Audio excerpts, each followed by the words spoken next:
তারেক রহমানের নেতৃত্বে এই স্লোগানটি কার্যকর হবে, মালিক শ্রমিক এক হয়ে গড়ব এ দেশ নতুন করে।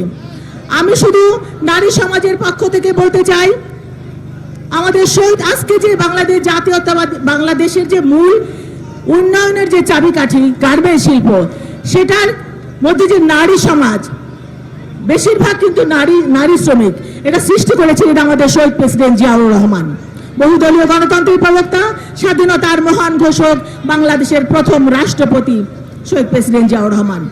আমি শ্রদ্ধার সাথে স্মরণ করছি দেশনেত্রী বেগম খালেদা জিয়াকে, যিনি নারীদের জন্য কাজ করেছেন। আমি শ্রদ্ধা করে স্মরণ করছি দেশনায়ক তারেক রহমানকে, যিনি প্রতিনিয়ত নারী সমাজের জন্য কাজ করে যাচ্ছেন। আমি শুধু বাংলাদেশ জাতীয়তাবাদী মহিলা দলের পক্ষ থেকে বলতে চাই যে শ্রমিকরা, নারী সমাজরা, আমরা প্রত্যেকেই শ্রমিক, কোনো না কোনো ভাবে শ্রমিক। আমরা কেউ গৃহ শ্রমিক, কেউ আমরা যারা গান গাই কণ্ঠ শ্রমিক, যারা লিখি তারা লিখ